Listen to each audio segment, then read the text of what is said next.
Here I am in Illustrator and I'm going to create my document. So I'm going to name it SD wrapping paper, and I want it to be 24 inches by 7.5 inches, and remembering to change it from points, which is the default, to inches. We don't need bleed for this, and I'm just going to hit create. Oh, one thing I do want to change here is from CMYK to RGB, and that's because we're just keeping everything on a computer, so we may as well just do RGB. Okay, so I have my page and my workspace. Before I get into making a pattern, what I need to do is make some shapes. Now, if I'm going to be making something really simple, I could just start right in Illustrator. So for my sprinkles, really all I'm going to be doing is making some lines. I'll eventually need to change the colors, but I'm just making some lines, and that's basically what a sprinkle is. This couldn't be simpler. One thing I can do to make these look more like sprinkles is change the cap of the line. So I'm going to select all of these. I missed out on one of them, but I'm going to use that to show you a comparison. And now I'm going to hit stroke. When I hit stroke, rather than getting the colors, which is what happens when I hit this square, but if I hit the word stroke, then I can change the width, like the weight of the line. That's not what I'm going to do right now, but I can also change all of these other aspects of the line. And for sprinkles, what I'm going to do is make a rounded cap. Now if we compare these to this one, these are all rounded. I'm just zooming in, and this one is still flat. So to make this look more like sprinkles, I'm going to give it a rounded cap. Other things that you can change would be the profile of the line. This changes how the line shows up, like that. For sprinkles, a uniform line weight does work for me. Okay, so that's a pretty straightforward thing. What about something a little bit more complicated, like an ice cream cone? So for that, I would use the pen tool and the shapes tools. Now, note that if I'm making an ice cream scoop, I can do that with the pen tool just by dragging out some points, dropping points and dragging them out. And this does give me a pretty good ice cream scoop that I could then use the direct selection tool over here to change and make look however I wanted. But something a little bit easier would just be to use the ellipse tool. Whenever there's a regular shape, so I'm just dragging out, whenever there's a regular shape that you can use, you may as well do that to make your life a little bit easier. And now to make the cone, the polygon tool could essentially become a rectangle, not a rectangle, a triangle, but I'm just going to use the pen tool. The pen tool will let me drop points. Now I'm going to drop some points. Actually, what happened is that I just added a point to my circle. So I'm going to hit Command Z on a Mac or Control Z on a PC to undo it. I'm just going to make my cone separate from my ice cream. I believe that it's giving it a rounded stroke. Let me close it off. If I want to get rid of that, I would then change it to a regular cap. It's not important for this shape since I closed it. Now I'm going to use the selection tool to layer it on top. Now if I want to change things, I can use the direct selection tool over here. Now I can change things. Something I want to point out is I'm using I happen to be doing a hard scoop, like hard ice cream, as opposed to soft scoop, like soft serve, that would be more of a swirl. That's really just because it's easier. And when you're doing something with a pattern, sometimes a simpler shape is fine. Okay, let me just move this so it's a little bit over. I'm just hitting my arrows on my keyboard. And I want to color these in. So and I don't want there to be a stroke. So here's the stroke, and I'm going to hit none.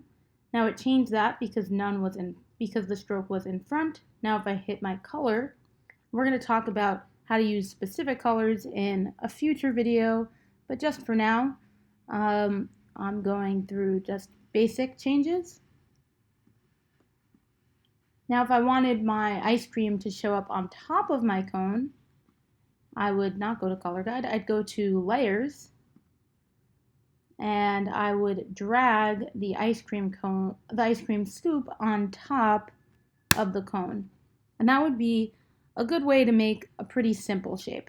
Okay, so those are simple shapes. To make simple shapes, you use the pen tool and the regular shape tools over here to freehand it.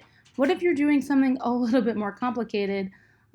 Let's say like an ice cream dish or an ice cream like soft serve, or let's say a tooth. So I'm going to try searching for a human tooth.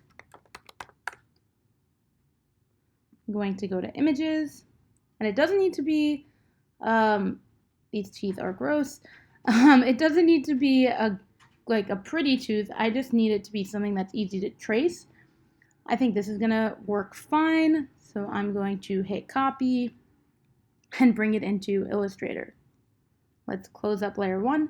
And something that I like to do when I'm tracing is copy the shape, like the image, onto one layer and trace on another. So I'm going to hit Command V. That's going to paste it in. I guess this was a very big picture. I'm going to resize it by holding down Shift.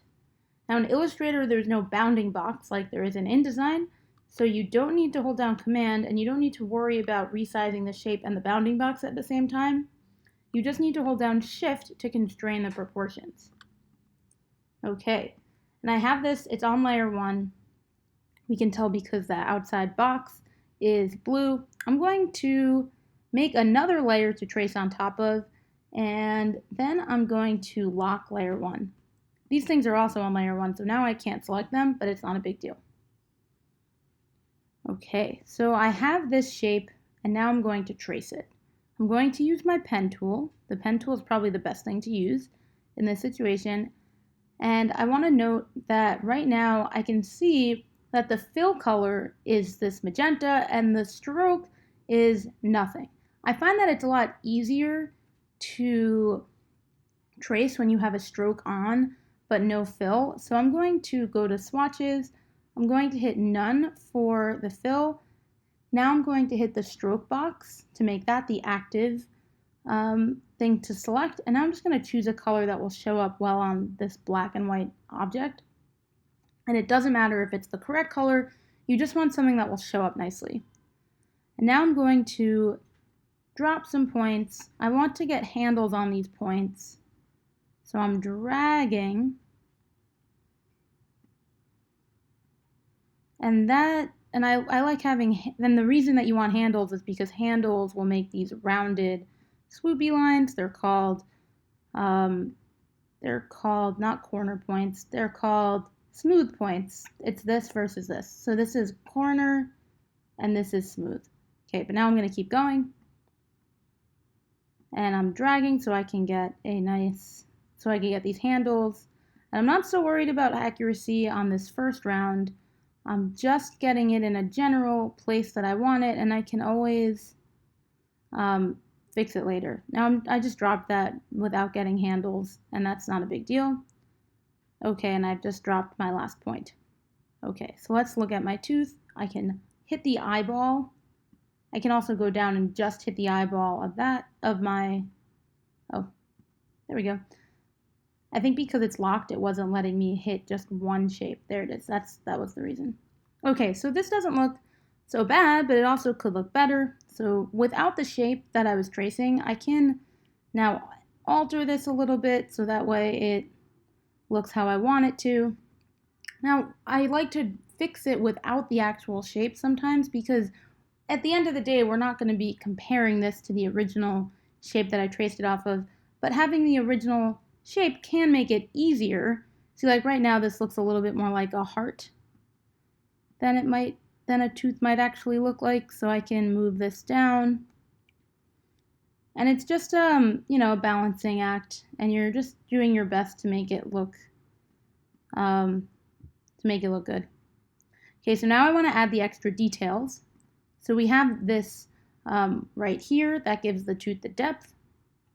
And then we have this other back claw thing. There. So let's do this one first because I think it will be easier. I'm hitting delete because I got that in the wrong spot. I was so off that I didn't even think it was worth it. Okay, and now I want to close the shape. And it looks a little weird, but don't worry, we're going to fix it afterwards. And now I need to draw this line. Now I'm going to hit Option, or Option on a Mac, Alt on a PC. That gets us the Convert Anchor Point tool so I can change the way that the swoop is going to look. Now I hold down Option again. And now I can hit the letter V to close my line. If I hit A, I can change things.